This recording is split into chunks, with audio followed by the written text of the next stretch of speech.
Kereta malam itu melaju menembus salju, seperti membawa rahasia yang sengaja disembunyikan dari cahaya.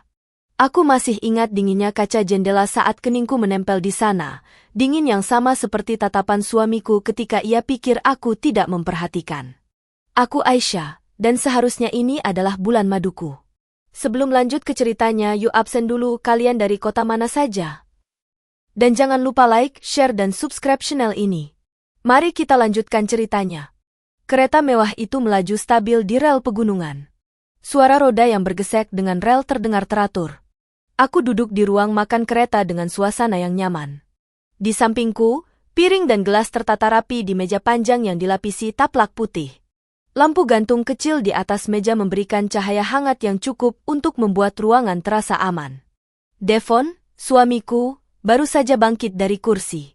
Aku keluar sebentar untuk angkat telepon, katanya sambil menatapku sekilas. Aku mengangguk. Devon adalah pria yang sejak awal terlihat penuh perhatian. Umurnya 25 tahunan, tinggi, rambut tertata rapi, dan selalu bersikap sopan.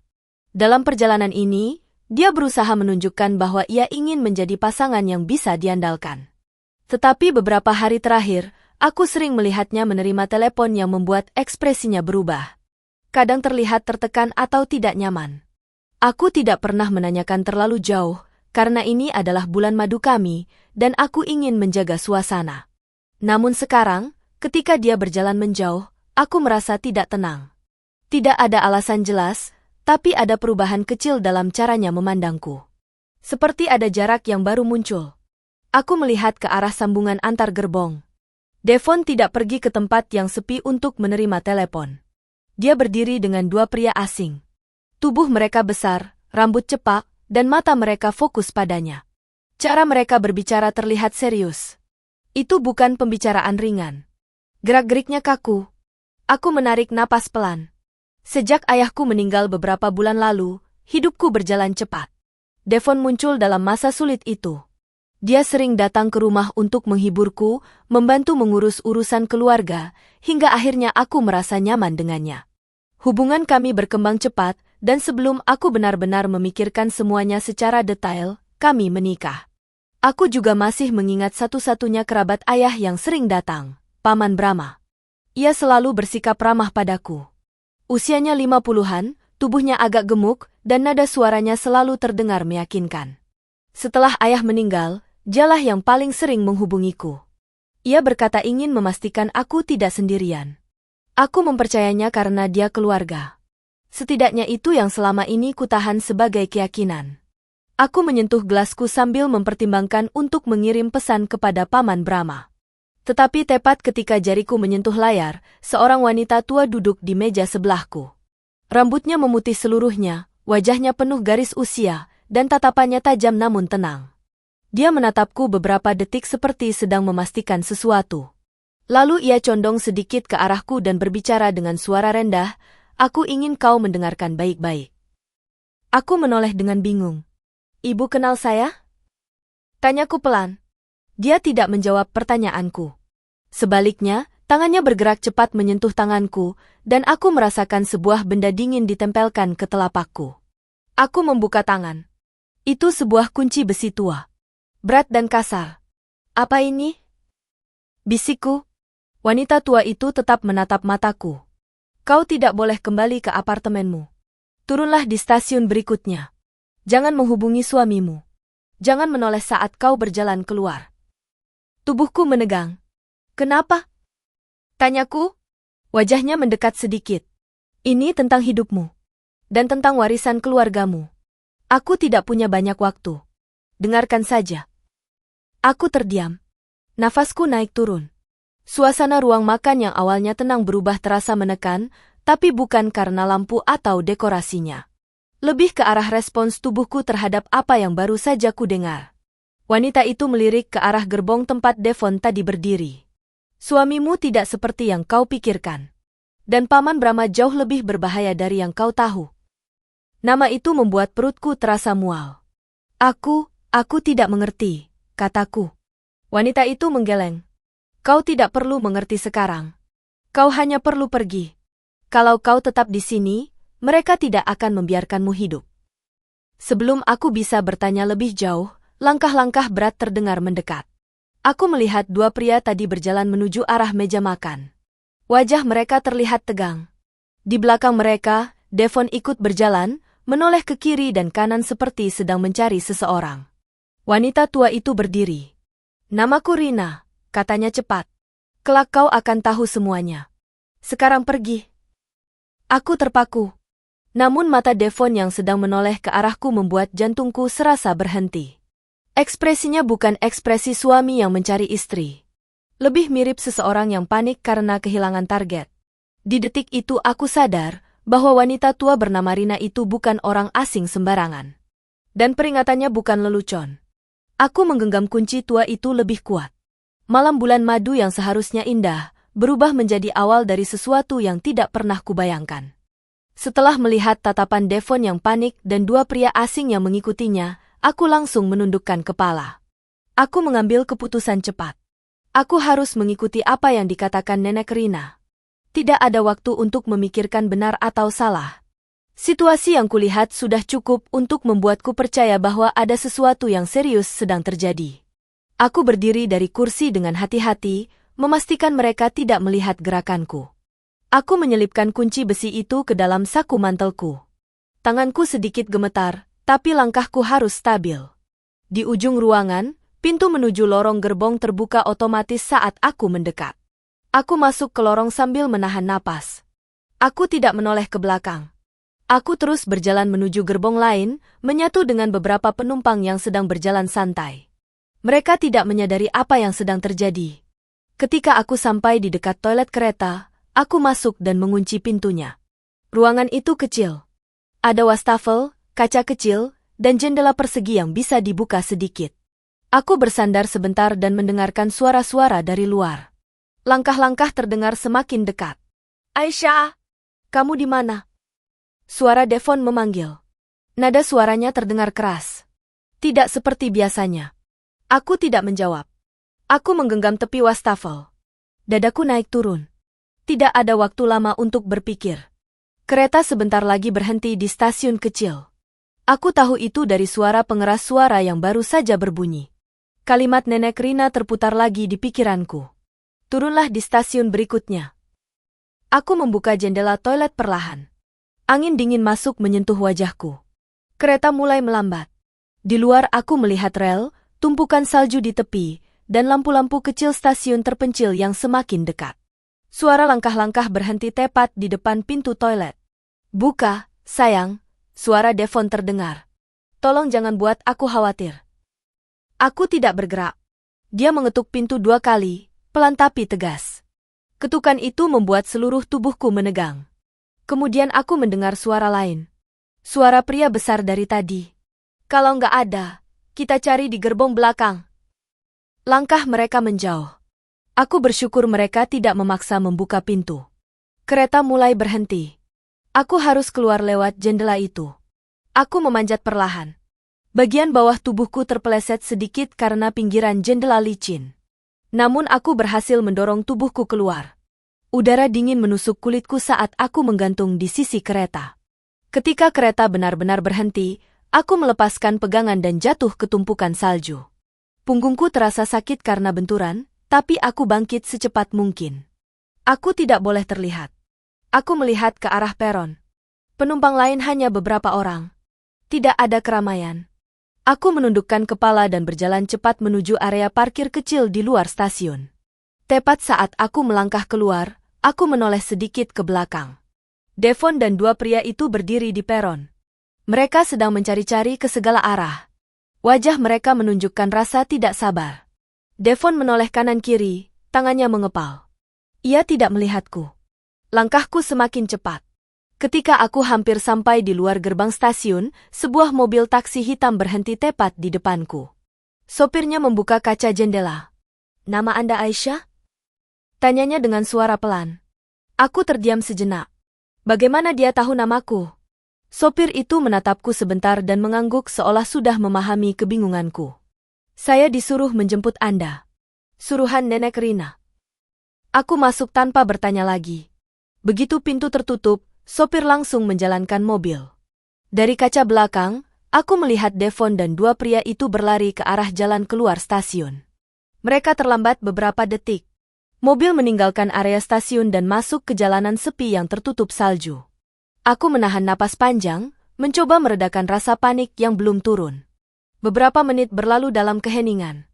Aku akhirnya bertanya, "Ibu tadi, siapa sebenarnya?" Sopir itu menjawab tanpa menoleh. "Beliau kenal keluarga Anda sejak lama. Beliau bilang Anda harus sampai di alamat yang sudah ditulisnya. Setelah itu, semuanya akan dijelaskan." "Alamatnya di mana?" Tanyaku lagi. "Penginapan kecil di kota terdekat. Kita akan sampai sekitar 10 menit, jawabnya. Aku menatap jendela, melihat pepohonan dan bangunan kecil yang tampak samar di balik lampu jalan. Perutku masih terasa tidak enak, tetapi rasa takut karena kejaran Devon perlahan berubah menjadi rasa ingin tahu yang kuat. Siapa sebenarnya Nenek Rina? Apa hubungan warisan keluarga dengan situasi ini? Dan mengapa semua ini terjadi setelah aku menikah? Ketika mobil mendekati kota kecil dengan lampu-lampu hangat di kejauhan, aku sadar satu hal. Ini baru permulaan. Mobil taksi berhenti di depan sebuah penginapan kecil. Bangunannya sederhana, memiliki beberapa jendela di lantai atas dan lampu penerangan yang cukup di bagian depan. Tidak ada tamu lain yang terlihat. Sopir menghentikan mobil dengan tenang. "Ini tempatnya," ucap sopir itu. Aku mengangguk dan membuka pintu. Udara dingin langsung terasa. Sopir itu memberikan satu amplop coklat. "Ibu Rina bilang Anda harus membuka ini begitu sampai," katanya. Aku menerimanya. "Terima kasih," jawabku. Sopir hanya mengangguk, lalu menutup kaca jendela dan pergi tanpa banyak bicara. Mobil itu melaju menjauh meninggalkan suara mesin yang cepat menghilang di jalan utama. Aku berdiri beberapa detik sambil memastikan tidak ada orang yang mengikutiku. Setelah merasa aman, aku masuk ke penginapan. Di meja resepsionis, seorang pria paruh baya menyapaku dengan suara pelan. "Selamat datang. Anda Aisyah?" Aku tersentak sedikit. "Ya? Kok bisa tahu?" "Sudah ada pesanan kamar atas nama Anda. Seseorang menelpon tadi sore," jawabnya sambil menyerahkan kunci kamar dan selembar kertas kecil. Di kertas itu tertulis nomor kamar, 203. Aku membawa barang-barangku yang hanya sebuah tas kecil, lalu naik ke lantai 2. Koridornya sepi. Lampunya cukup terang sehingga aku bisa melihat setiap sudut dengan jelas. Aku membuka pintu kamar 203 dan masuk. Kamar itu tidak besar. Ada tempat tidur, meja kecil, kursi, lemari, dan kamar mandi di dalam. Semuanya rapi. Aku duduk di tepi tempat tidur dan membuka amplop coklat dari sopir tadi. Isinya secarik kertas dengan tulisan tangan. "Pergi ke galeri seni tua di pusat kota. Cari lukisan bunga lili. Gunakan kunci itu." Peta kecil bertanda merah. Sebuah catatan pendek. "Jangan percaya siapapun selain dirimu sendiri." Aku memegang kertas itu dan mengingat wajah Nenek Rina. Kenapa ia tahu banyak tentangku? Apa hubungan warisan keluargaku dengan galeri seni? Pertanyaan-pertanyaan itu muncul terus tanpa jawaban. Aku memeriksa ponselku yang sejak tadi tidak kuaktifkan. Ada beberapa pesan dari Devon. "Kamu di mana? Jangan hilang kontak. Aku khawatir. Tolong jawab." Nada pesannya tidak lagi seperti suami yang tenang. Ada tekanan. Ada desakan. Ada sesuatu yang dia sembunyikan. Aku menutup ponsel tanpa membalas. Setelah memastikan pintu kamar terkunci, aku berdiri mendekati jendela dan mengintip keluar. Jalanan kota kecil itu tidak ramai. Hanya ada beberapa orang yang lewat dan satu toko kelontong yang masih buka. Aku kembali ke tempat tidur dan duduk. Kunci besi tua yang diberikan Nenek Rina kuambil dari saku mantel. Bentuknya unik, berat, dan terlihat seperti dibuat khusus untuk sebuah benda tertentu. Tampaknya bukan kunci pintu biasa. Sambil mengatur napas, aku menyiapkan diri untuk ke langkah berikutnya. Namun sebelum beranjak, aku memutuskan untuk mencoba menghubungi satu-satunya keluarga yang kupikir bisa kupercayai selama ini, Paman Brahma. Aku menekan nomor teleponnya. Nada sambung pertama terdengar. Nada sambung kedua. Nada sambung ketiga. Sampai akhirnya tersambung. "Halo, Paman?" Ucapku pelan. Suaranya muncul dengan cepat. "Aisyah? Kamu di mana? Kamu kenapa? Dari tadi Paman tidak bisa hubungi kamu." Nada suaranya terdengar khawatir, tetapi ada sesuatu yang terasa tidak natural. Terlalu cepat, seakan ia sudah tahu ada sesuatu terjadi padaku. Aku sedang di luar kota. Ada masalah, jawabku hati-hati. Ada masalah apa? Kamu sama Devon, kan? Dia bilang kamu menghilang. Kalian bertengkar? Tanya Paman Brahma. Aku diam beberapa detik. Paman, apa Paman tahu seseorang bernama Rina? Dia? Suaranya langsung berubah sedikit keras. Kamu jangan ikut campur dengan orang itu. Dia bukan orang baik. Aku menahan napas. Kok Paman tahu aku bertemu dia? Ada jeda. Aisyah, dengarkan Paman. Kamu balik saja ke Devon. Dia suamimu. Jangan mengikuti omongan orang lain. Pulanglah. Nada tegasnya membuat tubuhku naik daun. Ia sama sekali tidak bertanya bagaimana kondisiku. Tidak menanyakan apakah aku aman. Tidak menanyakan kenapa aku mencari perlindungan. Yang ia tanyakan hanya tentang Devon dan kenapa aku tidak kembali. Seolah-olah itu satu-satunya tujuan. Aku memutuskan menutup telepon tanpa menjawab. Aku tidak tahu harus berbicara apa lagi. Setelah itu, ruangan terasa lebih sepi. Aku menyandarkan punggung ke dinding dan mencoba berpikir jernih. Reaksi Paman Brahma terlalu cepat. Terlalu fokus pada Devon. Terlalu agresif saat mendengar nama Rina. Satu-satunya orang yang harusnya kuberi kepercayaan justru memberiku tanda bahaya yang jelas. Aku memasukkan kertas petunjuk dan kunci tua ke dalam tas kecilku. Jika semua ini benar, galeri seni yang tertulis adalah satu-satunya tempat yang bisa memberiku jawaban. Aku menatap jam dinding. Masih pukul 9 malam. Kota ini tidak besar. Aku bisa mencapai galeri itu dalam waktu singkat. Setelah memastikan pintu terkunci 2 kali dan tidak ada orang di koridor, aku keluar dari kamar dan turun ke lantai bawah. Resepsionis hanya mengangkat kepala sebentar ketika aku melewati meja. Aku tidak berbicara apapun. Begitu sampai di luar penginapan, udara malam menusuk wajahku. Jalanan lengang. Lampu kota cukup terang. Aku berjalan menuju pusat kota mengikuti peta kecil dari amplop tadi. Setiap langkah membawa satu hal pasti. Apapun yang menunggu di galeri seni itu, akan mengubah semua yang ku ketahui tentang keluarga dan pernikahanku. Aku berjalan mengikuti peta yang diberikan dalam amplop. Pusat kota berada sekitar 10 menit dari penginapan. Lampu-lampu jalan masih menyala, namun hanya sedikit orang yang lewat. Kota ini tampaknya tenang, tetapi langkah-langkahku terasa berat karena pikiran yang tidak berhenti berputar. Setelah beberapa belokan, aku melihat bangunan tua dengan papan nama kecil bertuliskan Galerie Montreux. Bangunannya tampak berumur, cat dinding mulai pudar dan kaca jendelanya terlihat kusam. Meski begitu, lampu di bagian dalam masih menyala. Aku berdiri di depan pintu kaca sejenak. Tidak ada penjaga. Tidak ada keramaian. Hanya keheningan yang membuatku bisa mendengar detak jantungku sendiri. Aku mendorong pintu perlahan. Pintu terbuka. Di dalam, ruangan cukup luas, dengan beberapa lukisan tergantung rapi di dinding. Meja resepsionis berada di sisi kiri, tetapi tidak ada siapapun di sana. Suasana sangat sepi. Aku melangkah masuk beberapa langkah. Aku melihat sekeliling, mencari petunjuk. Dalam catatan nenek Rina tertulis bahwa aku harus mencari lukisan bunga lili. Aku berjalan menyusuri galeri, memperhatikan satu demi satu lukisan. Kebanyakan adalah lukisan lanskap dan potret orang. Tidak ada lambang bunga lili. Aku masuk ke ruangan berikutnya. Masih kosong. Hingga akhirnya, di bagian paling belakang, aku melihat sebuah lukisan berukuran sedang. Bingkainya berwarna emas tua. Lukisan itu menampilkan satu tanaman lili yang berdiri sendiri. Bunganya putih, daunnya hijau tua, latar belakang netral. Dalam sekejap aku tahu, ini lukisannya. Aku menatapnya beberapa detik. Tidak ada yang aneh pada pandangan pertama. Tapi aku ingat pesan itu. Gunakan kunci yang diberikan. Aku mendekat, memeriksa bagian belakang bingkai. Ada tonjolan kecil yang mencurigakan di sisi kanan bawah. Aku memasukkan kunci besi tua itu ke dalam celah kecil tersebut. Kunci itu pas. Aku memutarnya perlahan. Suara klik terdengar dari belakang bingkai. Aku menarik bagian kanan lukisan secara perlahan dan seluruh permukaannya bergeser, membuka ruang kecil tersembunyi di balik dinding. Ruang itu berisi satu kotak kayu hitam dan sebuah amplop tertutup.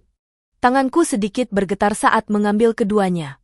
Aku membawa keduanya ke sebuah bangku kecil di depan lukisan. Aku membuka kotak kayu itu pelan-pelan. Di dalamnya ada buku harian lusuh, satu lembar surat wasiat, flash disk kecil berwarna hitam. Aku membuka buku harian itu terlebih dahulu. Tulisan tangan yang ada di halaman pertama langsung membuatku terdiam. Milik ibu. Aku menelan ludah. Bagian dalam tubuhku terasa panas karena keterkejutan dan kebingungan. Aku membuka halaman berikutnya dan mulai membaca beberapa bagian. Tulisan itu menjelaskan banyak hal yang belum pernah kutahu. Ayahku mulai sakit bukan secara tiba-tiba. Ada perubahan kesehatan yang mencurigakan. Ibuku merasa ada seseorang di keluarga besar kami yang terlibat dalam memperburuk keadaan ayah. Ada beberapa percakapan yang membuat ibuku curiga terhadap Paman Brahma. Ibu menulis bahwa jika sesuatu terjadi pada mereka berdua, aku harus mendapatkan dokumen yang disembunyikan di balik lukisan lili. Ibu menuliskan bahwa warisan keluarga tidak boleh jatuh ke tangan orang yang salah. Tulisannya berhenti pada halaman terakhir yang sobek seolah dicabut paksa. Seolah ada seseorang yang pernah berusaha menghilangkan sebagian isi. Aku menutup buku itu sambil menahan napas panjang. Lalu aku membuka surat wasiat yang terlipat rapi. Isi surat itu berbeda dari surat wasiat yang pernah kubaca saat ayah meninggal. Surat ini menegaskan bahwa aku adalah satu-satunya penerima hak penuh, tanpa pengecualian, dan warisan hanya bisa dicairkan jika aku menikah atau mencapai usia 25 tahun. Aku meremas surat itu perlahan. Semua ini mulai terasa masuk akal. Mengapa Devon tiba-tiba sangat ingin menikahiku? Mengapa Paman Brahma begitu terlibat dalam setiap keputusanku? Mengapa ibu meninggal begitu cepat? Mengapa ayah menyusul tidak lama kemudian? Aku membuka amplop terakhir. Di dalamnya ada catatan lain dari ibu. Tulisan itu tampak terburu-buru. Jika kau membaca ini, berarti kau sudah menemukan semuanya. Jangan percaya Brahma. Jangan percaya siapapun yang dia kirimkan padamu. Termasuk pria bernama Marco. Aku terpaku. Marco? Nama itu terasa asing, sampai aku mengingat satu bagian percakapan Nenek Rina. Devon sebenarnya adalah Marco Ivanov. Kepalaku panas. Nafasku tercekat. Dalam kekacauan itu, aku mendengar suara pelan dari pintu depan galeri. Aku menoleh cepat. Cahaya dari luar membuat bayangan panjang masuk ke dalam galeri. Langkah kaki mendekat. Aku mematikan lampu kecil di meja, lalu menunduk dan merapat ke samping rak kayu besar. Nafasku kutahan. Suara sepatu semakin dekat. Lalu terdengar suara yang sangat kukenal. Suara yang tidak ingin kudengar di tempat ini. Suara Devon. Cari dia. Dia pasti sudah sampai sini. Hatiku berdetak keras meski tidak ada bahasa kiasan untuk menggambarkannya. Aku menyadari satu hal. Galeri ini bukan hanya tempat penyimpanan rahasia. Galeri ini sudah menjadi jebakan kedua yang menunggu kedatanganku. Aku merapatkan tubuh ke dinding dan menggenggam kotak kayu itu. Aku harus keluar dari sini. Sekarang juga. Aku berdiri diam di balik rak kayu, menahan suara napasku sepelan mungkin. Kotak kayu berisi buku harian, surat wasiat, dan flash disk tetap kugenggam erat di bawah mantel. Langkah-langkah dari arah pintu semakin jelas. Aisyah pasti sudah masuk. Suara Devon terdengar cukup dekat. Aku bisa mendengar dua pria besar yang bersamanya menyebar ke dua arah. Mereka tidak berbicara keras, tapi suara sepatu mereka bergema di lantai kayu galeri. Aku tahu mereka sedang mencari setiap ruangan satu persatu. Aku harus bergerak. Namun aku tidak boleh membuat suara apapun. Gerakan sekecil apapun bisa menarik perhatian mereka. Aku menunduk dan mengintip sedikit melalui celah rak. Devon sedang melihat ke arah ruangan depan, sementara kedua pria itu mulai menyisir ruangan samping. Ketika mereka berpencar, aku mengambil kesempatan. Aku berjalan pelan-pelan ke arah pintu samping yang tadi kulihat saat masuk. Pintu itu berada di ujung ruangan lain, agak jauh dari posisi Devon. Aku melangkah perlahan, memastikan kakiku tidak mengenai benda atau ornamen apapun. Namun sebelum aku mencapai pintu itu, aku mendengar suara salah satu pria. Bos, di ruangan belakang ada lampu yang baru dimatikan. Aku membeku. Devon langsung mendekat ke arah ruangan tempat aku berada. Aisyah, kamu di sini? Suaranya tidak menunjukkan rasa sayang. Nada itu lebih seperti seseorang yang sedang mengatur targetnya. Aku harus keluar sekarang. Aku menunduk dan mempercepat langkah ke pintu samping. Aku meraih gaganya dan memutarnya perlahan. Suara klik kecil terdengar. Aku membuka pintu hanya sedikit, lalu melirik keluar. Pintu itu mengarah ke sebuah lorong sempit di belakang galeri. Lampunya redup, namun setidaknya tidak ada orang. Aku keluar dan menutup pintu secukupnya agar tidak menimbulkan suara keras. Begitu aku keluar, suara langkah di dalam semakin jelas. Mereka sudah di ruangan yang tadi kutinggalkan. Salah satu dari mereka pasti menyadari sesuatu karena suara barang digeser terdengar dari dalam. Aku tidak punya waktu. Aku berjalan cepat menyusuri lorong sempit itu. Ujung lorong memiliki pintu keluar darurat berwarna merah. Aku mendorong pintu itu perlahan. Beruntung pintu itu tidak berbunyi terlalu keras. Begitu pintu terbuka, aku keluar ke gang belakang galeri. Udara malam langsung menyentuh wajahku. Gang ini sempit, dengan dinding bangunan tinggi di kiri dan kanan. Ada beberapa pintu kecil dan tumpukan kardus di sudut. Aku berlari. Namun baru beberapa detik, pintu darurat di belakangku terbuka dengan keras. Suara Devon terdengar. Aisyah, berhenti. Aku tidak menoleh. Aku tahu jika aku berhenti, semuanya akan berakhir buruk. Aku berlari melalui gang itu sampai menemukan percabangan. Aku memilih arah kiri karena lebih gelap dan memiliki lebih banyak pintu. Suara langkah mereka mendekat. Mereka mengejarku. Aku terus bergerak sampai melihat sebuah pagar besi yang membatasi gang dan jalan utama. Pagar itu tidak terlalu tinggi. Aku bisa memanjatnya. Aku meletakkan kotak kayu di antara lengan dan dada, lalu mulai memanjat dengan satu tangan. Tanganku sedikit terpeleset, tapi aku berhasil mengangkat tubuhku melewati pagar. Begitu kakiku menyentuh tanah di sisi lain, aku langsung mengambil kotak itu dan berlari melewati parkiran kecil menuju jalan utama. Aku melihat ke kiri dan kanan. Jalan cukup sepi. Ada satu toko roti yang masih buka. Aku masuk ke sana. Pintu berbunyi saat aku masuk. Seorang wanita paruh baya yang menjaga toko menatapku. Wajahku mungkin terlihat tegang, karena ia sedikit terkejut melihatku. Ada yang bisa saya bantu? Tanyanya. Aku menggeleng cepat. Maaf, saya hanya perlu duduk sebentar. Aku memilih kursi di sudut. Dari jendela kaca, aku bisa melihat gang tempat aku kabur tadi. Namun tidak terlihat tanda-tanda Devon atau anak buahnya. Beberapa menit berlalu. Aku mencoba menenangkan diri sambil memegang kotak kayu itu. Namun saat aku hendak berdiri, sesuatu di pintu toko membuat tubuhku terdiam. Bayangan seseorang lewat di depan. Suaranya samar.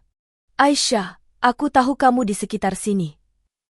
Itu suara Devon. Aku langsung menunduk. Wanita pemilik toko memperhatikan gerak-gerikku dan tampak khawatir. Kamu dikejar seseorang? Tanyanya pelan. Aku mengangguk sedikit. Boleh saya keluar lewat pintu belakang?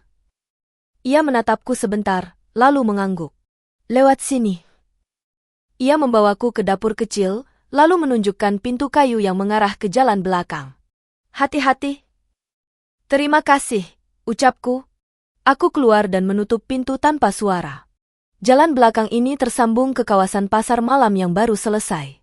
Masih ada beberapa pedagang yang merapikan barang-barang. Suasananya lebih ramai daripada gang sebelumnya. Ini memberiku kesempatan untuk berbaur. Aku berjalan cepat di antara kios-kios kosong sambil menunduk. Setelah beberapa menit, aku memasuki area yang lebih terang. Lampu pasar masih menyala, dan suara beberapa orang terdengar jelas. Ketika aku melewati barisan kios terakhir, aku melihat seseorang berdiri di sudut dekat tiang lampu. Sosok yang sangat kukenal. Nenek Rina. Ia menatapku tanpa berkata apa-apa. Ekspresi wajahnya tegas, seolah sudah menungguku. Aku mendekat dengan napas tersengal. Bagaimana ibu bisa ada di sini? Nenek Rina menatap kotak kayu di tanganku. Kau sudah menemukannya. Bagus. Sekarang kita harus pergi sebelum mereka menemukan kita. Devon ada di sini, ucapku cepat. Aku tahu, jawab Nenek Rina sambil memegang lenganku. Ikut aku. Kita tidak punya banyak waktu. Aku mengangguk. Aku mengikuti langkahnya keluar dari pasar, dan untuk pertama kalinya sejak malam itu dimulai, aku tidak lagi sendirian. Aku mengikuti langkah Nenek Rina keluar dari kawasan pasar. Ia berjalan dengan tempo cepat namun tetap memperhatikan sekeliling. Malam sudah semakin larut, dan suhu di kota kecil itu semakin turun. Aku memegang kotak kayu lebih erat, sementara pikiranku terus bergerak tanpa arah yang jelas. Kita tidak bisa tinggal di sekitar sini terlalu lama, kata Nenek Rina tanpa menoleh. Aku tahu, jawabku. Tadi mereka sudah hampir menangkapku. Nenek Rina mengangguk tipis. Mereka pasti menebak kau akan mencari sesuatu di galeri itu. Untungnya kau keluar sebelum mereka memblokir semua jalan. Kami memasuki sebuah jalan sempit yang lebih sepi. Hanya ada satu lampu yang menyala di ujung jalan. Di sana aku melihat sebuah mobil kecil berwarna abu-abu gelap terparkir. Mobil itu tampak tua tapi terawat. Nenek Rina langsung mengarah ke sana. Ini milik saya, ucapnya sambil membuka pintu depan. Aku duduk di kursi penumpang. Nenek Rina menyalakan mesin dengan cepat dan mulai berkendara keluar dari area pasar. Suasana di dalam mobil cukup gelap, hanya diterangi lampu dashboard. Setelah beberapa menit dalam keheningan, aku akhirnya bertanya. Ibu, sebenarnya apa yang terjadi? Kenapa Devon mengejarku? Dan kenapa Paman Brahma terlibat? Nenek Rina menatap jalan. Ada banyak yang harus kau ketahui. Tapi aku akan mulai dari satu hal yang paling penting. Aku menatapnya, menunggu penjelasan. Paman Brahma sudah lama mengincar warisan keluarga ayahmu. Saat ibumu masih hidup, dia pernah mencoba mengambil dokumen-dokumen perusahaan dengan cara halus. Ibumu menolaknya, dan sejak itu hubungan mereka tegang. Kau tidak pernah tahu hal itu karena ibumu ingin kau hidup tenang. Aku menunduk. Lalu ayahku? Ketika ayahmu jatuh sakit, ibumu menyadari ada sesuatu yang tidak wajar. Dia menulis semuanya di buku harian itu. Tapi sebelum ia bisa menyampaikan kebenarannya padamu, ia meninggal dalam kondisi yang aneh. Aku menggenggam kotak kayu lebih kencang. Jadi semua ini direncanakan? Ya, jawab Nenek Rina dengan suara tegas. Dan Devon, atau Marco, adalah bagian dari rencana itu. Mereka memanfaatkan waktumu yang rapuh setelah kepergian ayahmu. Mereka tahu warisan itu hanya bisa keluar setelah kau menikah atau mencapai usia 25 tahun. Jadi mereka memilih cara tercepat. Aku mengalihkan pandangan ke kaca jendela, mencoba memproses semuanya. Jadi pernikahanku, bukan kebetulan? Nenek Rina menggeleng pelan. Tidak. Devon dipilih karena dia pandai berbaur dan memiliki catatan yang bersih untuk identitas barunya. Tapi masa lalunya, Marco Ivanov, berisi pekerjaan kotor untuk orang yang membayarnya. Aku menutup mata sejenak. Semua kenangan dengan Devon rasanya berubah. Aku tidak menemukan satupun momen yang bisa kupastikan asli. Nenek Rina memperlambat mobilnya saat kami mendekati sebuah bangunan kecil dengan papan nama Le Musée Cafe. Toko itu tampak sudah tutup, tetapi lampu di lantai atas masih menyala. Apa kita akan bertemu seseorang? Tanyaku? Ya, jawabnya. Seseorang yang bisa membantu melindungimu.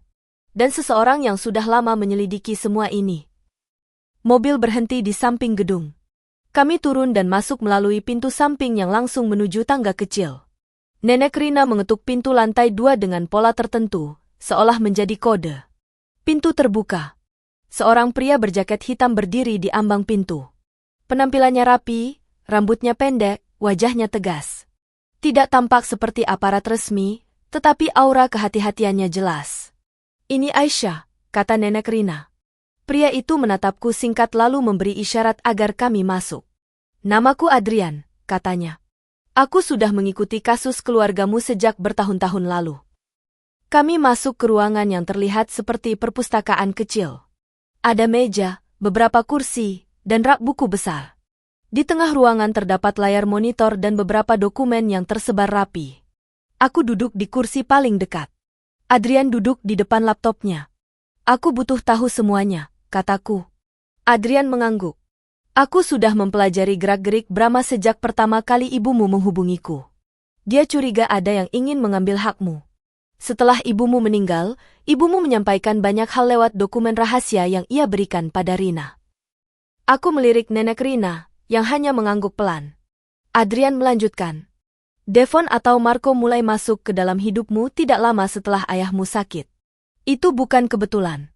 Brahma membayar Marco untuk mendekatimu, membuatmu bergantung, lalu mengamankan pernikahan agar akses warisan terbuka. Aku menarik napas dalam. Adrian mengambil flash disk dari meja dan menunjukkannya padaku. Kemungkinan besar isi flash disk yang kau temukan berisi bukti-bukti percakapan mereka. Kita harus membukanya, tapi tidak di sini. Kenapa? Tanyaku. Tempat ini aman, tapi tidak selamanya. Orang-orang Brahma sudah menyadari kau melarikan diri dari kereta. Mereka pasti menyisir seluruh kota. Aku menelan ludah. Jadi sekarang apa yang harus kulakukan? Adrian menatapku dengan serius. Kita harus pindah lokasi. Tempat ini hanya tempat singgah.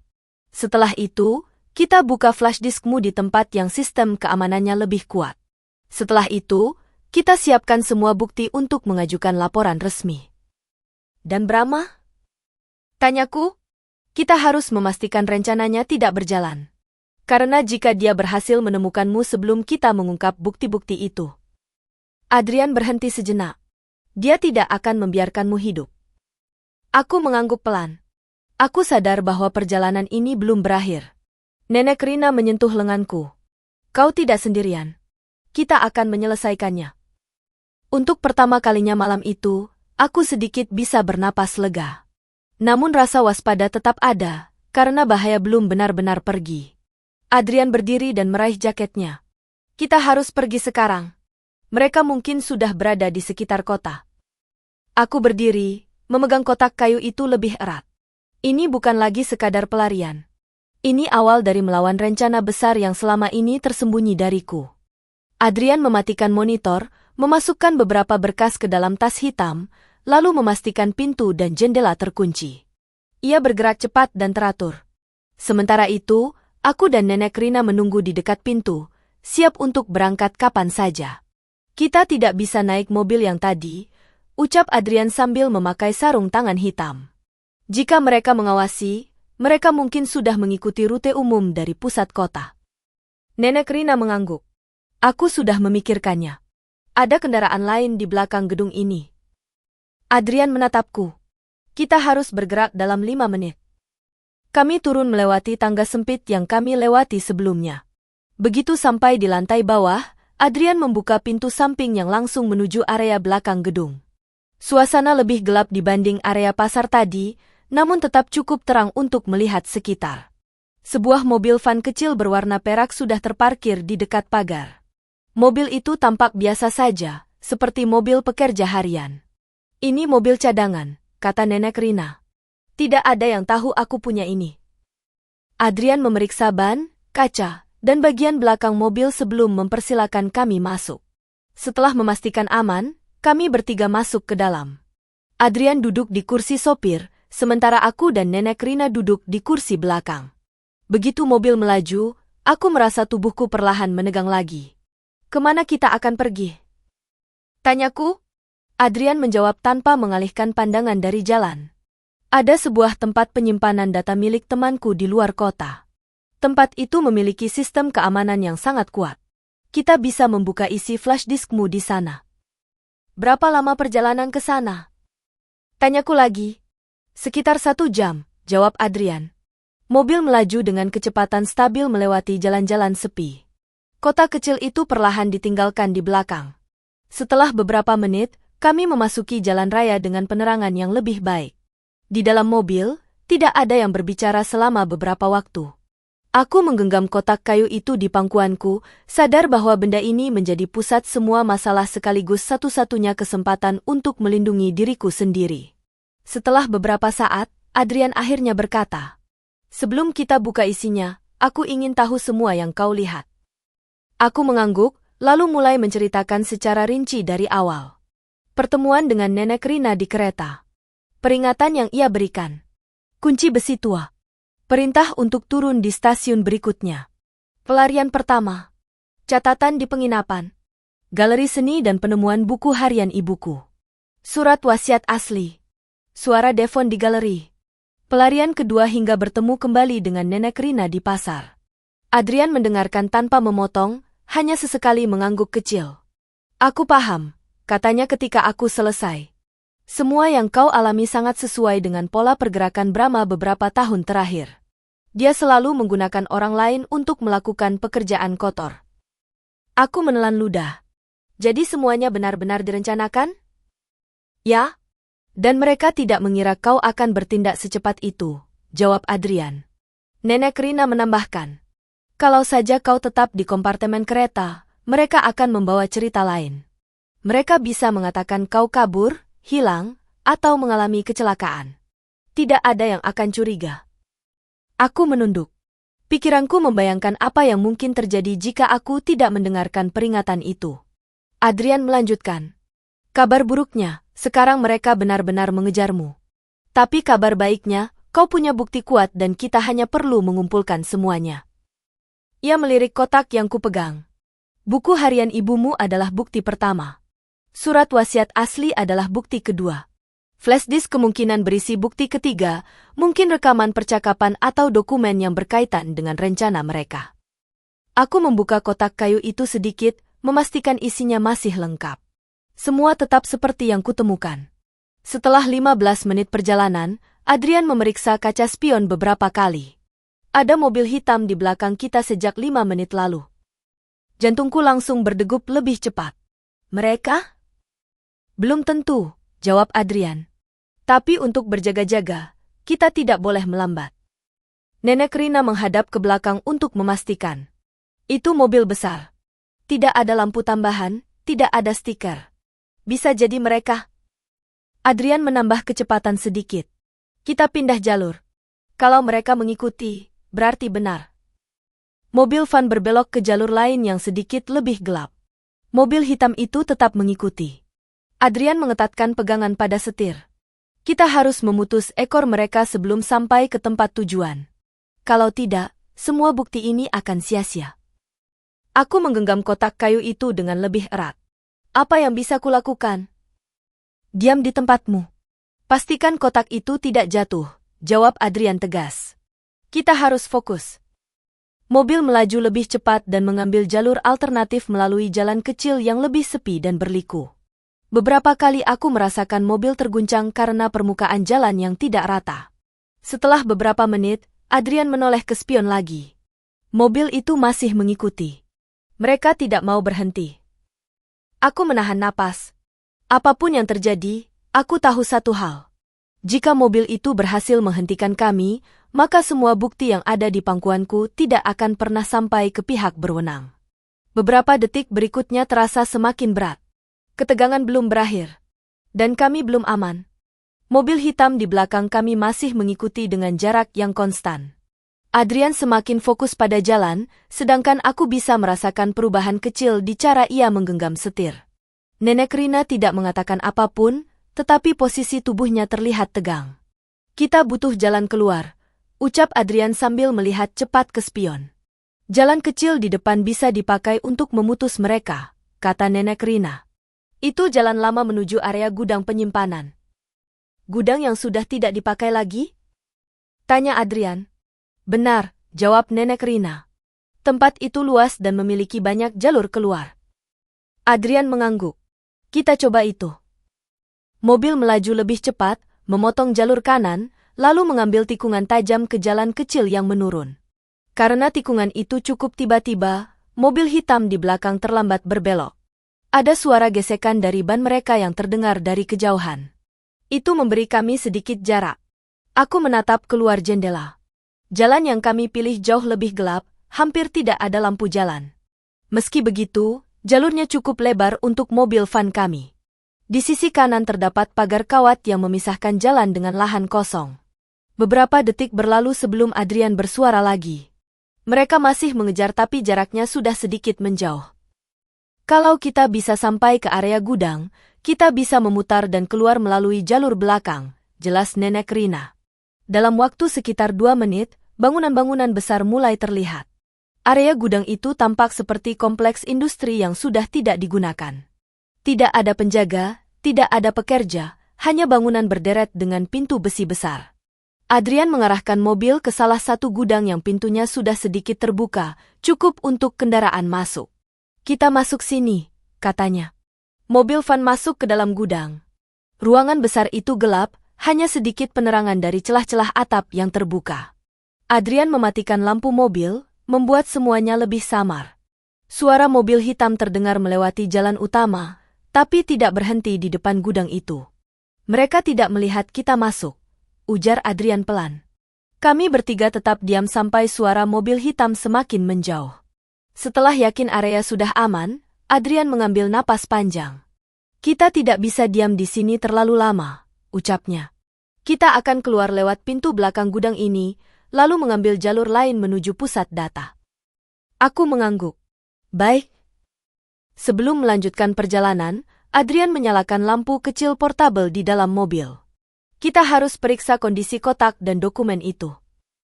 Aku menyerahkan kotak kayu padanya. Adrian membuka isinya dan memastikan buku harian, surat wasiat, dan flash disk masih lengkap. Semua masih aman, katanya. Aku merasakan kelegaan kecil, meski tidak membuat situasi menjadi mudah. Kita harus segera membuka isi flash disk ini, kataku. Adrian mengangguk. Isinya kemungkinan menjadi bukti paling penting. Jika ada rekaman percakapan antara Brahma dan Marco, itu akan menjadi dasar kuat untuk melapor. Nenek Rina menatapku. Flash disk itu adalah kunci untuk membuktikan siapa yang berada di balik semua ini. Aku mendengarkan dengan seksama. Setelah kita membukanya, apa yang akan terjadi? Kita akan menyusun laporan lengkap untuk pihak berwajib, jawab Adrian. Kita harus melakukannya dengan benar. Karena begitu mereka tahu kau memiliki bukti, mereka akan semakin agresif. Adrian kembali menutup kotak kayu itu dan memberikannya padaku. Jaga ini, kita lanjutkan perjalanan.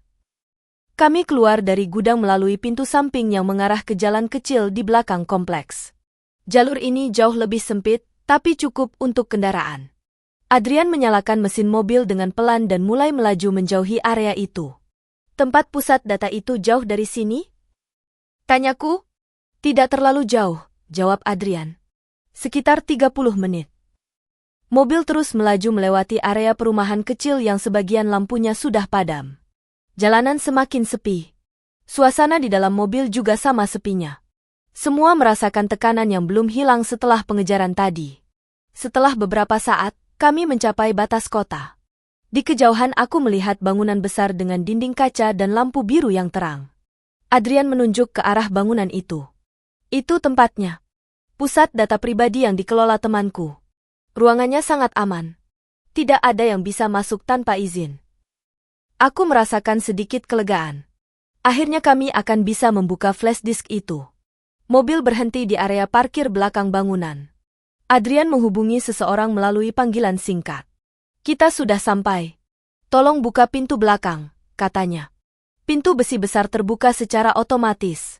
Adrian memarkir mobil tepat di dalamnya, lalu kami turun. Kami melewati koridor sempit menuju ruang kerja yang terang dan penuh perangkat komputer. Seorang pria muda berjaket abu-abu berdiri di dekat layar besar. Nama saya Felix, katanya. Adrian sudah menjelaskan keadaan kalian. Adrian mengangguk. Kita harus buka isi flash disk ini sekarang.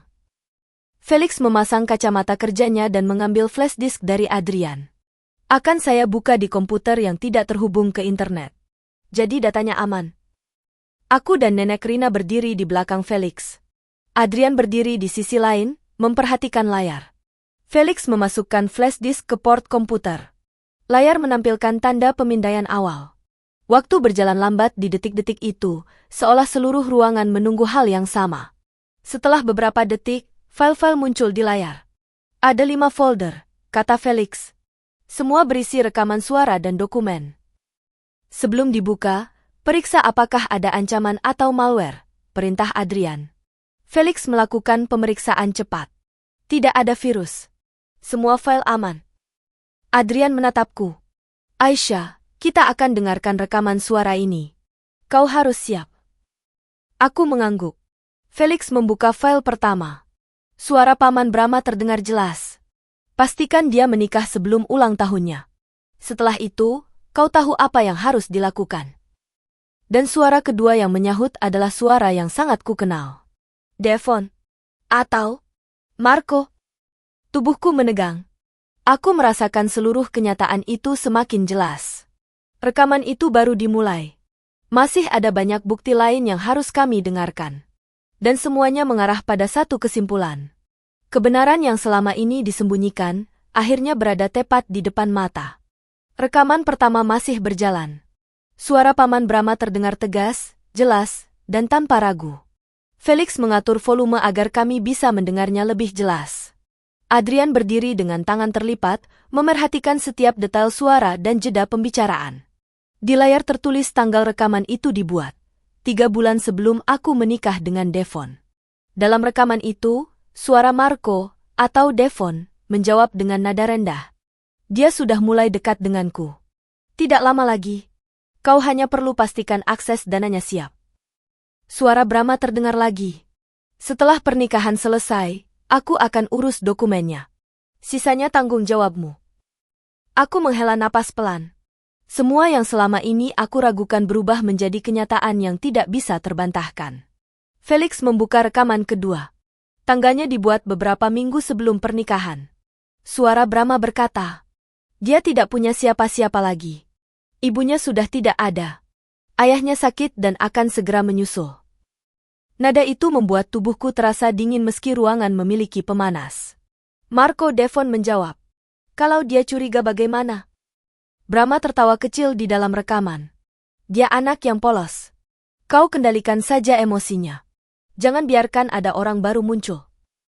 Aku menunduk. Kalimat itu membuatku mengingat kembali masa beberapa bulan sebelum pernikahan. Setiap orang baru yang mencoba dekat, Devon selalu meminta aku menjaga jarak. Bahkan teman kantorku yang hanya sekadar bertanya kabar, Devon langsung menunjukkan rasa tidak suka. Nenek Rina menyentuh bahuku pelan. Ini yang selama ini ibumu takutkan. Aku mengangguk tanpa berkata apa-apa. Rekaman ketiga dibuka. Tangganya hanya 2 minggu sebelum ayahku meninggal. Brahma berkata, obatnya sudah dicampur. Tidak ada yang akan curiga. Setelah itu kau percepat pernikahan. Marco menjawab, bagaimana dengan Rina? Brahma menjawab cepat. Biarkan dia. Selama dia tidak bicara, dia bukan masalah. Kalau dia mulai ikut campur, kita punya cara lain. Aku menatap nenek Rina yang diam namun tegas. Ternyata mereka memang mengawasi ibu dari dulu, kataku. Nenek Rina membenarkan dengan kepala. Karena itu aku tidak pernah mendekat terlalu sering. Mereka selalu memperhatikan setiap orang di sekitar keluargamu. Felix kemudian membuka folder berisi dokumen. Ada laporan keuangan, salinan percakapan email, dan daftar nama yang tampaknya digunakan Brahma untuk mencuci uang perusahaan ayahku. Adrian mengambil satu dokumen dan memeriksanya. Ini bukti bahwa Brahma memindahkan dana perusahaan ke rekening luar negeri. Felix menambahkan, dan flash disk ini memiliki salinan database internal perusahaan. Semua transaksi yang dia sembunyikan ada di sini. Aku menatap Adrian. Kalau semua ini benar, berarti dia sudah mencuri hak ayahku jauh sebelum semuanya terjadi. Benar, jawab Adrian. Dan ketika ibumu mulai curiga, dia menghilangkan semua orang yang bisa membongkar rencananya. Aku menarik napas panjang untuk menstabilkan diri. Felix membuka rekaman berikutnya. Ini rekaman terpanjang. Dalam rekaman itu, Brahma terdengar marah. Aku tidak ingin menunggu sampai dia berusia 25. Pernikahan harus terjadi. Kalau dia terlalu banyak bertanya, kamu tahu apa yang harus dilakukan. Marco menjawab dengan nada dingin. Aku mengerti. Tapi dia mulai memperhatikan beberapa hal. Brahma berkata, kalau dia membahayakan rencana, aku tidak akan ragu mengambil langkah ekstrim. Aku mengepalkan tangan. Mendengar kalimat itu membuat seluruh rasa waspadaku meningkat. Adrian menghentikan pemutaran rekaman. Kita sudah punya cukup bukti. Felix setuju. Rekaman seperti ini akan sulit dibantah, terutama karena suara mereka jelas dan ada tanggal asli. Aku bertanya, apa kita bisa menyerahkan ini sekarang? Bisa, jawab Adrian. Tapi kita harus melakukannya dengan prosedur yang benar. Kita butuh tempat yang aman untuk menghubungi kepolisian internasional atau otoritas setempat yang independen. Aku mengangguk. Jadi sekarang kita ke kantor polisi? Adrian menggeleng. Tidak malam ini. Kita belum tahu apakah ada orang Brahma di dalam jaringan keamanan lokal. Kita perlu memastikan kita bicara pada orang yang tepat. Felix menunjuk layar. Dan ada satu rekaman lain. Ini belum kita buka. Adrian menatapku. Kau siap untuk rekaman terakhir?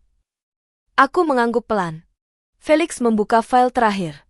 Dalam rekaman itu, suara langkah kaki terdengar, seolah sedang berada di ruangan tertutup. Lalu suara yang sangat familiar menembus speaker. Suara Devon, yang selama ini mengaku suamiku. Aku bisa selesaikan Aisyah setelah warisan dicairkan.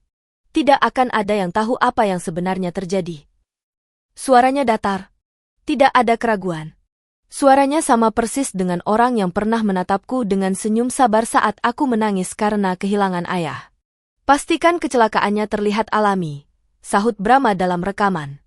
Rekaman berhenti. Ruangan hening. Aku mengatupkan bibir. Tidak ada air mata. Tidak ada reaksi berlebihan. Hanya pemahaman penuh bahwa semua hubungan dan kenangan yang kuanggap nyata bersama Devon adalah manipulasi. Adrian mengambil alih pembicaraan. Dengan bukti ini, kita bisa menjatuhkan Brahma dan Marco sekaligus. Felix menambahkan. Tapi kita harus bergerak cepat. Jika mereka menyadari flash disk ini dibuka, mereka akan mengejar kita lagi. Nenek Rina memandangku. Setelah ini, kau harus benar-benar siap menghadapi mereka secara langsung. Aku mengangguk. Ini sudah terlalu jauh untuk mundur. Adrian memasukkan salinan data ke perangkat cadangan. Kita bergerak ke kantor legal yang bisa dipercaya. Kita buat laporan resmi sebelum mereka menemukan lokasi ini. Aku berdiri perlahan. Tangan masih memegang kotak kayu itu. Malam ini aku tidak hanya menjadi saksi. Aku bagian dari kebenaran yang siap dibuka. Dan setelah rekaman terakhir itu, hanya satu hal yang tersisa. Menghadapi mereka secara langsung. Setelah semua rekaman dan dokumen diverifikasi, Adrian langsung mematikan perangkat dan memberi instruksi kepada Felix agar mengunci semua data cadangan di server internal. Felix mengikuti dengan cepat, memindahkan file ke dalam drive terenkripsi dan memastikan tidak ada jejak akses yang bisa dilacak dari luar. Kita harus pindah sekarang, kata Adrian sambil memasukkan flash disk dan drive cadangan ke dalam kantong hitam yang bisa disampirkan ke bahu. Kantor legal yang akan kita datangi berada 1 jam dari sini. Mereka punya tim independen dan jaringan yang tidak terhubung pada siapapun di kota ini. Aku mengangguk. Apakah mereka bisa diandalkan? Ya, jawab Adrian. Mereka terbiasa menangani kasus yang sensitif. Aku mengambil kotak kayu dari meja dan menyimpannya ke dalam tas kecilku. Nenek Rina berdiri di sampingku sambil memeriksa keadaan sekitar melalui jendela kecil di ruang data. Masih aman, katanya. Tidak ada mobil mencurigakan di luar. Adrian mengangguk dan memberi tanda untuk bergerak. Kami meninggalkan ruangan itu melalui pintu belakang yang langsung terhubung ke koridor yang lebih sempit. Lampu-lampu ruangan lain sudah dimatikan, hanya lampu darurat yang menyala. Begitu tiba di pintu keluar gedung, Adrian memastikan tidak ada yang mengawasi. Setelah area aman, kami menuju mobil van perak yang tadi diparkir di dalam garasi. Adrian duduk di kursi sopir, Nenek Rina di kursi depan, dan aku di kursi belakang sambil menjaga kotak kayu di pangkuanku. Mobil mulai bergerak perlahan keluar dari garasi, kemudian melaju ke jalan raya menuju wilayah yang lebih sepi. Kita melewati rute alternatif, kata Adrian. Rute utama terlalu mudah dilacak. Aku mengangguk, meski ada rasa gelisah yang masih mengendap di dadaku. Setiap kali mobil berbelok atau ada cahaya dari kendaraan lain, aku refleks menoleh. Ketakutan bahwa mobil hitam tadi muncul lagi belum sepenuhnya hilang. Nenek Rina menoleh ke belakang. Kau baik-baik saja? Aku hanya sedang menyesuaikan diri, jawabku jujur. Adrian menimpali. Wajar? Apa yang kau lalui tidak mudah. Tapi kita hampir sampai pada bagian terpenting. Kami melewati beberapa area perbukitan kecil. Jalanan malam itu cukup sepi. Tidak banyak kendaraan lain. Dalam keheningan itu, aku membuka kotak kayu perlahan dan memeriksa buku harian ibuku sekali lagi. Ada beberapa halaman yang belum sempat kubaca. Adrian memperhatikan dari spion. Kalau kau mau membacanya, tidak apa-apa. Tapi jangan terlalu lama menunduk, kita harus waspada. Aku membuka halaman yang tertulis tanggal sekitar 2 tahun lalu. Tulisan tangan ibuku masih terlihat rapi meski tintanya sudah mulai pudar. Di halaman itu, ibuku menulis tentang beberapa kejadian aneh. Beberapa dokumen perusahaan tiba-tiba hilang. Ada karyawan baru yang bergerak mencurigakan. Paman Brahma sering datang tanpa pemberitahuan. Obat ayahku beberapa kali berubah kemasan tanpa penjelasan. Kalimat terakhir membuatku menegang. Jika sesuatu terjadi pada kami, Aisyah harus menemukan kunci lili dan orang yang menyimpan rekaman. Aku menutup buku itu perlahan. Semua ini sudah direncanakan jauh sebelum aku menyadarinya, kataku. Benar, jawab Adrian. Itu sebabnya kau harus tetap fokus. Kita sudah punya bukti yang kuat.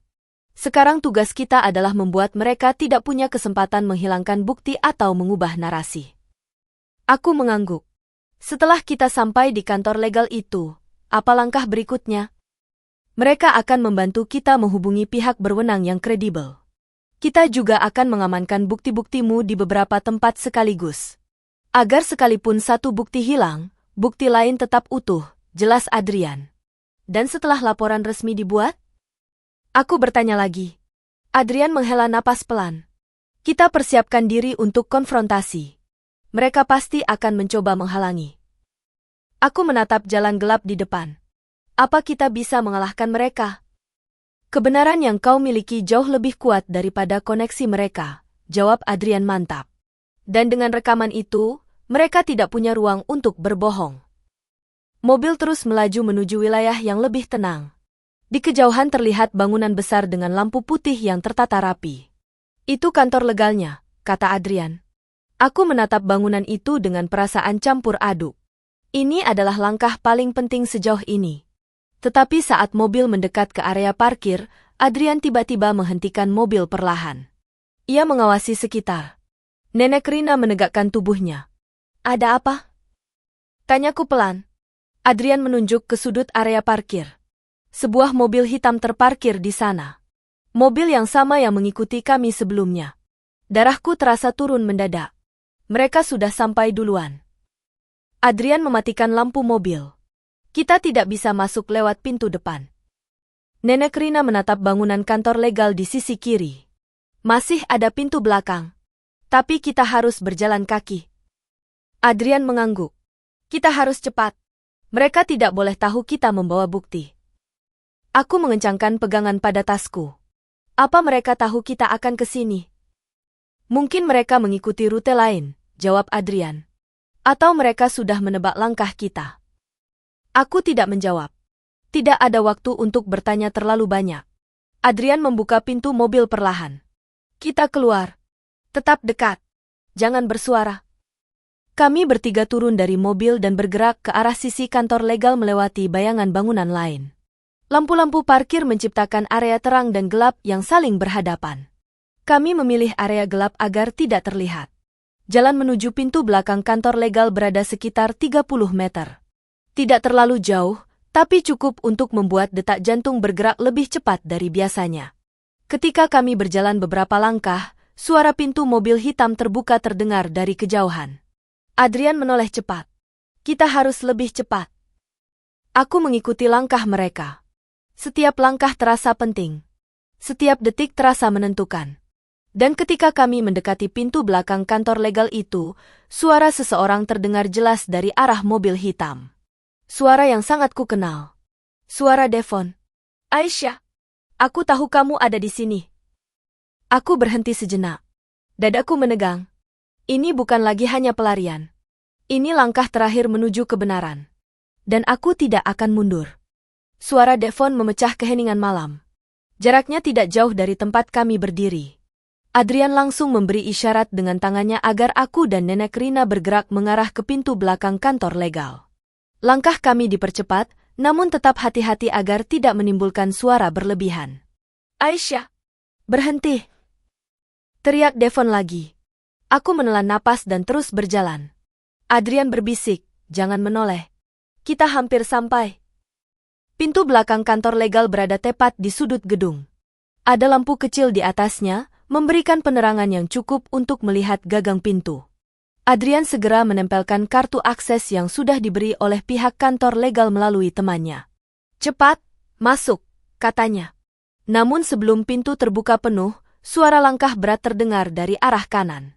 Aku menoleh sedikit dan melihat dua pria besar, anak buah Devon, muncul dari arah samping gedung. Di sana, Salah satu dari mereka berteriak sambil menunjuk ke arah kami. Adrian mendorong pintu lebih lebar. Nenek, Aisyah, masuk.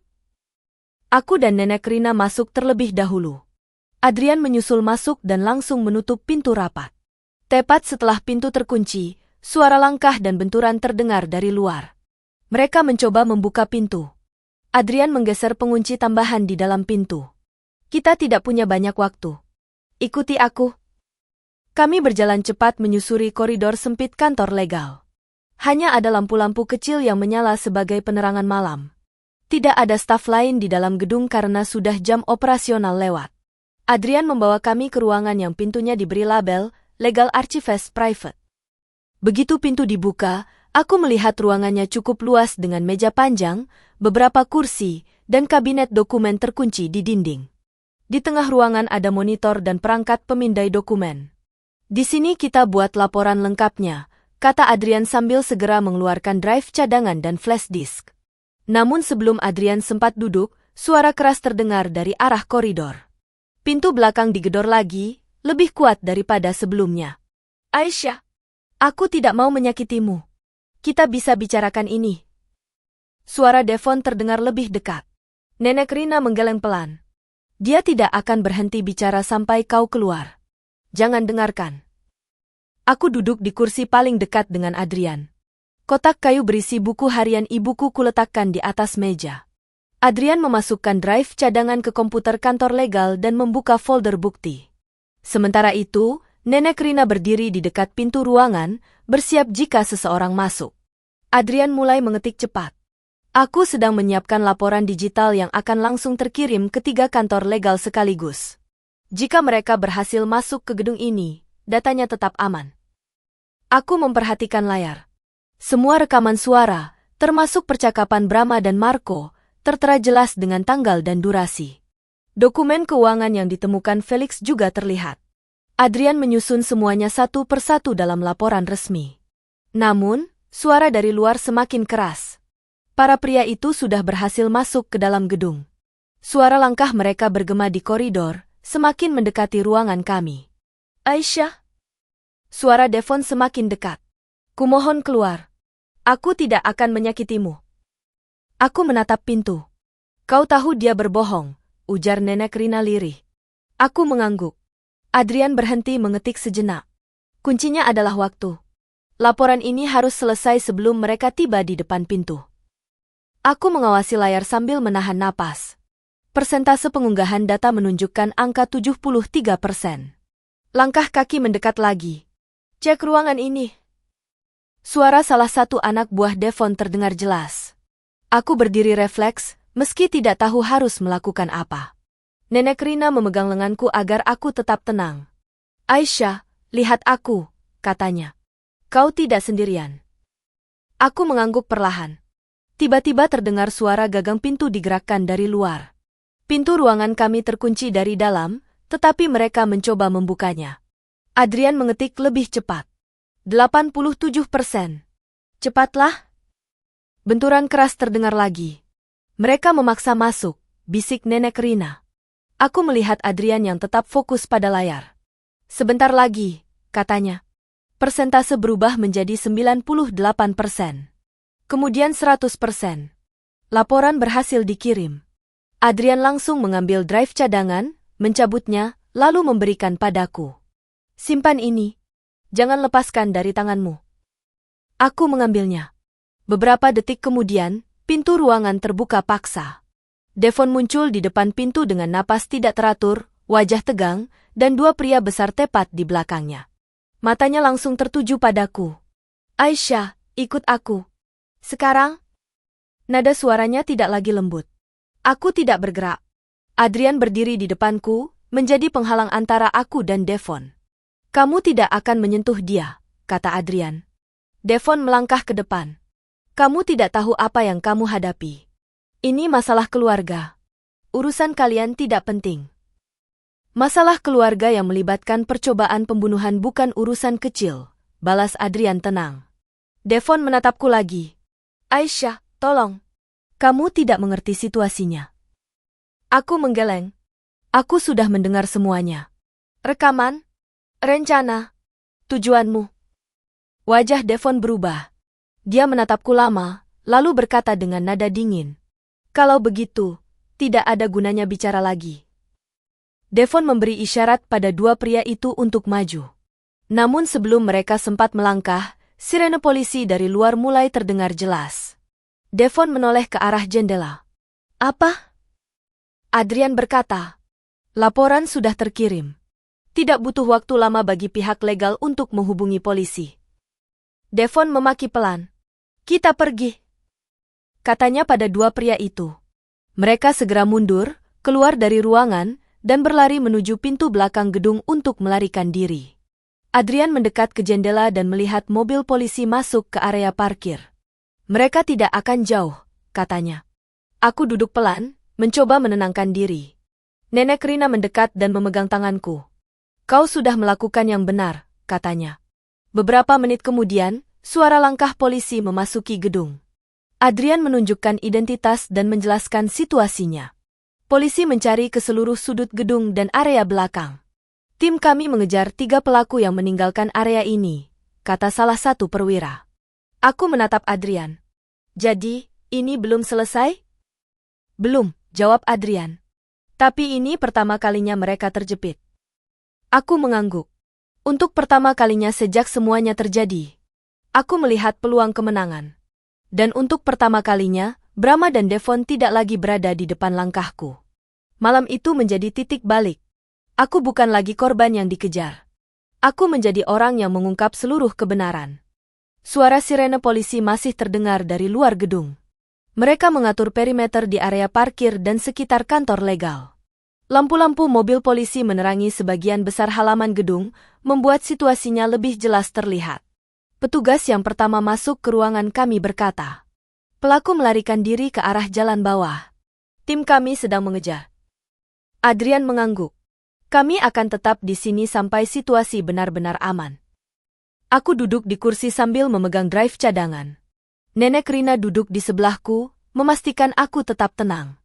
Meski polisi sudah tiba, tubuhku belum sepenuhnya rileks. Masih ada perasaan bahwa ancaman belum benar-benar berakhir. Petugas polisi lain datang untuk melakukan identifikasi awal. Kami sudah menerima laporan digital dari firma hukum. Semua bukti yang dikirimkan sedang disalin dan diamankan. Berapa lama sampai tim investigasi pusat tiba? Tanya Adrian. Sekitar 1 jam, jawab petugas itu. Sambil menunggu, kami akan menyisir daerah ini untuk mencari pelaku. Adrian mengangguk dan kembali memastikan pintu ruangan terkunci. Aku berdiri perlahan dan menghampiri jendela kecil yang mengarah ke halaman samping. Beberapa polisi menyalakan senter dan memeriksa area taman kecil di samping gedung. Tidak ada tanda-tanda Devon ataupun pria-pria itu. Namun pada menit berikutnya, suara radio polisi terdengar dari luar. Target terlihat menuju area konstruksi di sebelah timur. Unit 2 dan 3, arahkan kendaraan ke sana. Aku menoleh cepat pada Adrian. Mereka belum jauh. Adrian bersikap tenang. Polisi sudah melihat mereka. Ini langkah terakhir. Nenek Rina menatapku. Mereka harus ditangkap malam ini juga. Kalau tidak, mereka akan bersembunyi dan mencari cara baru. Aku mengangguk. Tidak boleh ada celah lagi. Petugas polisi masuk kembali ke ruangan dan meminta kami tetap berada di tempat. Sementara itu, suara koordinasi lewat radio terdengar terus-menerus. Tim sudah mengepung sisi timur. Mereka bersembunyi di balik truk konstruksi. Unit 4 siap menahan dari sisi belakang. Suara ini membuat detak jantungku naik. Ini adalah saat yang menentukan. Adrian mendekat dan berkata pelan. Mereka sudah terdesak. Polisi tidak akan membiarkan mereka kabur. Aku menunduk sebentar. Semuanya terjadi begitu cepat. Kadang aku masih sulit mengerti bagaimana pernikahanku berubah menjadi seperti ini. Kamu selamat karena kamu mengambil langkah yang benar, jawab Adrian. Dan sekarang kita harus biarkan hukum bekerja. Beberapa menit berlalu. Suasana di dalam ruangan tetap tegang. Kemudian terdengar suara teriakan dari jarak tidak terlalu jauh. Hentikan! Tangan di atas kepala. Jangan bergerak. Diikuti suara benturan keras. Aku melihat ke arah jendela. Dari celah kecil, Aku bisa melihat beberapa polisi berlari ke arah area konstruksi. Senter-senter mereka bergerak cepat. Selang beberapa detik, radio polisi berbunyi lagi. 2 dari 3 pelaku sudah diamankan. Satu lagi lari ke arah pagar belakang. Aku menegang. Devon, gumamku? Adrian langsung bergerak ke dekat pintu untuk berjaga-jaga. Kemungkinan besar dia kembali ke arah gedung ini. Nenek Rina berdiri tepat di sampingku. Kalau dia mendekat, polisi akan melihatnya. Aku mencoba bernapas stabil. Ini mungkin bab terakhir dari pengejaran panjang itu. Beberapa polisi di halaman menyalakan lampu lebih terang.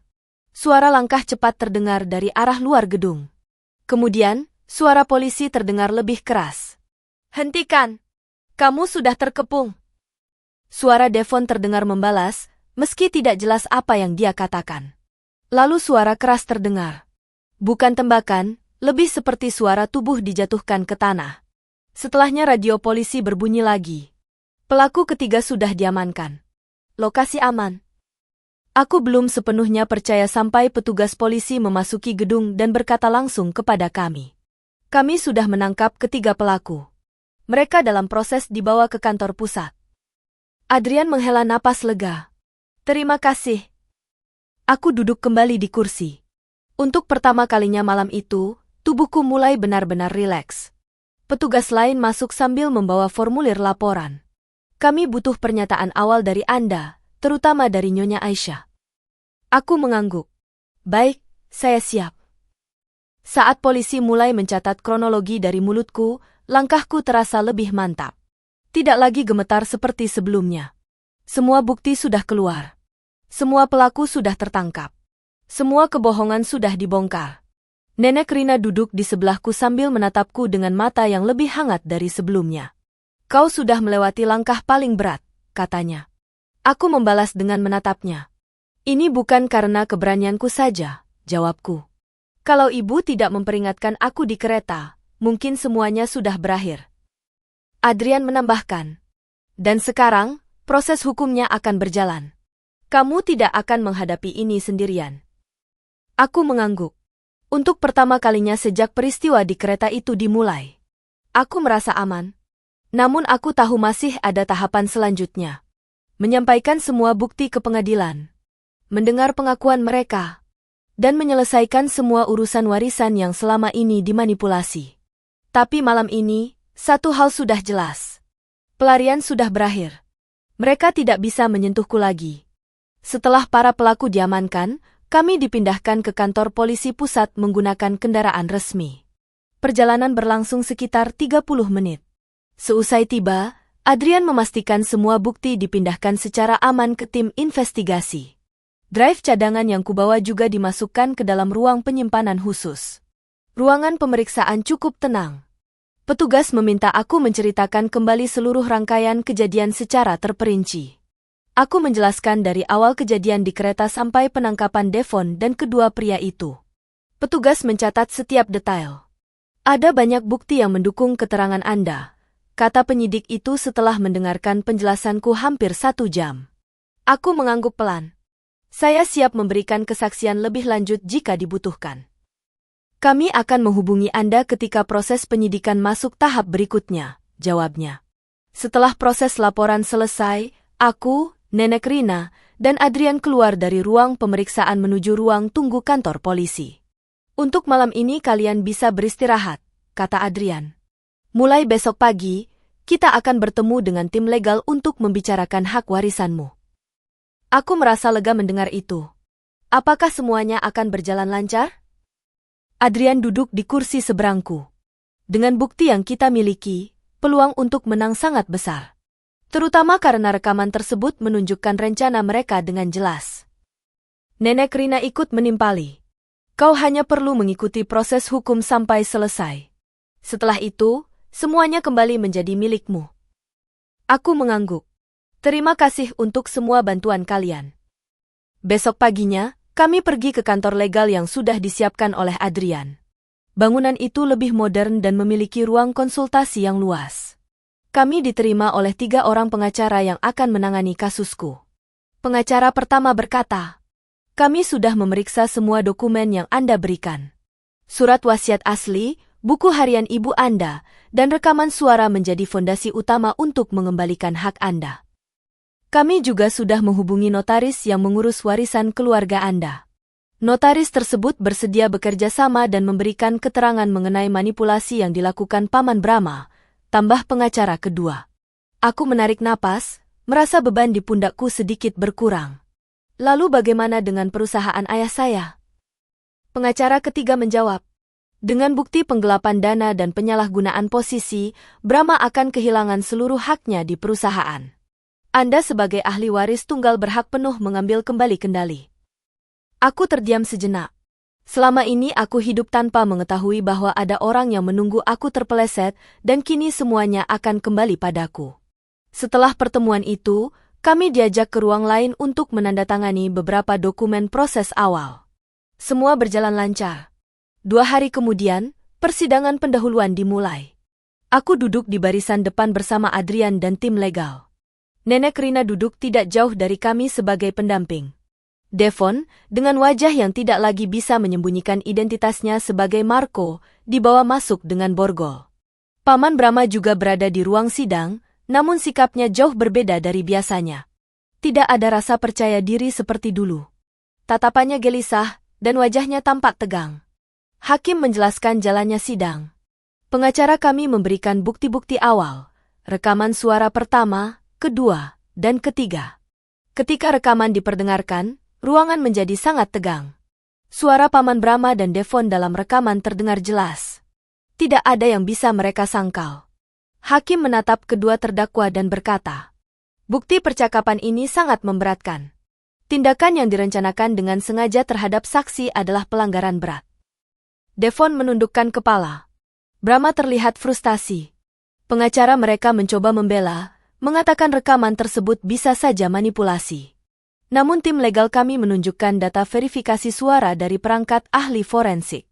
Tidak ada ruang untuk pembelaan. Hakim memutuskan untuk menahan Devon dan Paman Brahma sampai sidang lanjutan.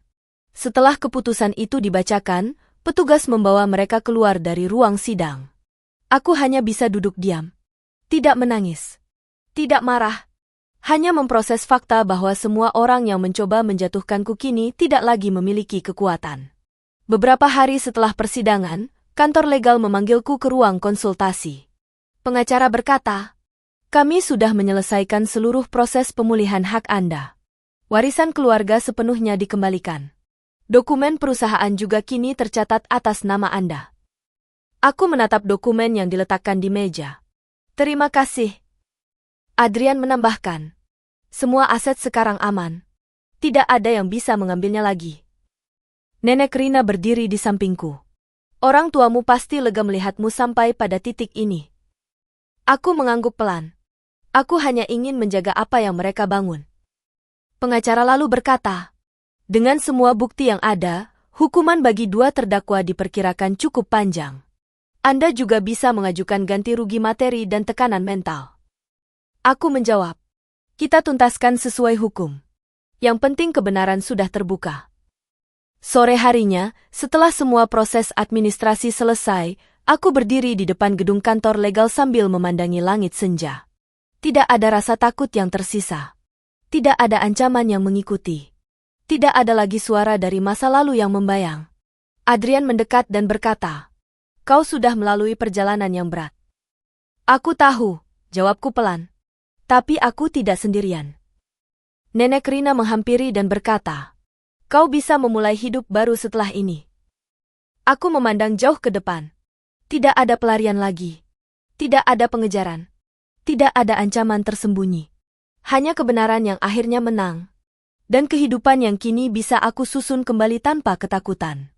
Setelah seluruh proses hukum berjalan dan posisi hukum serta warisanku kembali pulih, hari-hariku perlahan memasuki fase yang lebih tenang. Tidak ada lagi panggilan nomor asing yang menimbulkan ketegangan. Tidak ada lagi mobil mencurigakan yang mengikuti dari kejauhan. Semua yang selama ini menekan hidupku sudah ditarik ke permukaan dan dihentikan oleh hukum. Aku memutuskan tinggal sementara di sebuah apartemen dengan keamanan tinggi di pusat kota. Apartemen ini disiapkan oleh firma hukum untuk memudahkan koordinasi selama masa transisi. Ruangannya tidak terlalu besar, tetapi cukup nyaman untuk memulai semuanya dari awal. Beberapa hari pertama, aku lebih banyak menghabiskan waktu membaca ulang buku harian ibuku. Halaman-halamannya memberi gambaran jelas tentang perhatian dan ketakutan yang selama ini tidak pernah aku ketahui. Isi buku itu menjadi penghubung yang membuatku bisa memahami peristiwa lama dengan cara yang lebih jernih. Suatu sore, aku duduk di balkon kecil apartemen sambil membuka halaman terakhir buku harian itu. Tidak ada pesan panjang. Hanya satu kalimat pendek yang ditulis ibuku. Jaga dirimu, jaga apa yang menjadi hakmu. Kalimat itu sederhana, namun cukup untuk membuatku menutup buku pelan dan memeluknya tanpa suara. Aku merasa lebih kuat karena mengetahui ibuku melihat lebih jauh dari yang pernah aku duga. Beberapa hari kemudian, aku bertemu kembali dengan Adrian dan tim legal untuk mendiskusikan tahap final penyelesaian hak perusahaan ayahku. Rapat dilakukan di ruang konferensi kantor legal yang sama. Aisyah, kata Adrian sambil membuka folder. Perusahaan ayahmu akan segera diletakkan di bawah manajemen yang kamu pilih sendiri. Setelah itu, semuanya resmi menjadi tanggung jawabmu. Aku mengangguk. Aku ingin memastikan perusahaan itu berjalan sesuai visi ayah. Aku akan memilih tim yang terpercaya. Kami akan siapkan daftarnya, kata salah satu pengacara. Dalam pertemuan itu, aku tidak merasa terbebani. Justru ada rasa tenang karena akhirnya aku memiliki kendali penuh atas hidupku dan aset keluargaku. Tidak ada lagi pihak lain yang berusaha memanfaatkannya. Setelah urusan perusahaan selesai, aku meminta waktu bertemu dengan Nenek Rina secara pribadi. Kami bertemu di sebuah kafe kecil di taman kota. Tempat itu tenang, tidak banyak pengunjung. Ibu pasti lelah, kataku ketika ia duduk di hadapanku. Nenek Rina tersenyum tipis. Lelah sedikit tidak apa-apa. Yang penting kau selamat. Aku mengangguk. Aku ingin mengucapkan terima kasih secara langsung. Jika di kereta itu ibu tidak memberikan peringatan, aku mungkin tidak pernah tahu semua ini. Sudah tugasku sejak dulu, katanya. Ibumu meminta aku menjaga apapun yang berhubungan dengan keselamatanmu. Hanya itu yang bisa kulakukan. Aku ingin ibu tetap berada di hidupku, kataku dengan jujur. Bukan hanya sebagai orang yang membantuku, tapi sebagai keluarga. Ekspresi Nenek Rina melembut. Aku akan ada selama kau membutuhkanku. Kami berbincang cukup lama. Tentang ibuku, tentang pekerjaan Nenek Rina dulu, dan tentang bagaimana ia melihat keluargaku berubah sejak kehadiran Brahma. Pembicaraan itu membuatku merasa lebih dekat dengannya daripada sebelumnya. Beberapa minggu setelah persidangan terakhir, hasil final diumumkan. Devon mendapatkan hukuman penjara untuk tindakan konspirasi dan percobaan kekerasan terencana. Identitas aslinya sebagai Marko Ivanov juga dipublikasikan secara resmi. Sementara itu, Paman Brahma dijatuhi hukuman yang lebih berat karena penggelapan, manipulasi dokumen, percobaan pembunuhan, dan penyalahgunaan kewenangan. Kabar ini tersebar ke media lokal, dan beberapa portal berita asing bahkan menyoroti kasus manipulasi warisan ini. Aku tidak menghadapi media. Semua pernyataan publik diurus oleh tim legal. Aku hanya ingin menjalani hari-hari baru tanpa gangguan. Ketika semuanya stabil, aku kembali ke rumah lama ayah dan ibuku. Rumah itu telah lama kosong, tapi tidak rusak. Hanya perlu dirapikan dan dibersihkan. Aku berjalan dari satu ruangan ke ruangan lain, mengingat kembali kenangan masa kecil tanpa rasa takut seperti dulu. Aku membuka jendela ruang tamu agar udara baru masuk. Cahaya pagi masuk ke dalam rumah dan membuat suasana terasa segar. Setelah berkeliling, aku duduk di kursi yang dulu sering digunakan ibuku membaca. Aku meletakkan buku harian ibuku di pangkuan. Aku tidak lagi merasa sendirian. Tidak lagi merasa dikejar. Tidak lagi dibayangi rencana gelap yang tersembunyi. Semua ancaman sudah dihadapi. Semua bukti sudah ditunjukkan. Semua yang mencoba menghancurkanku sudah kehilangan kekuatan. Sekarang, satu-satunya langkah tersisa adalah menata hidup baru. Aku akan melanjutkan apa yang mereka mulai, kataku pelan pada diri sendiri. Tanpa ketakutan. Tanpa manipulasi. Dengan caraku sendiri. Aku menutup buku harian itu dengan mantap. Ini bukan sekadar penutup cerita. Tapi awal kehidupan yang akhirnya. Bebas dari bayangan siapapun.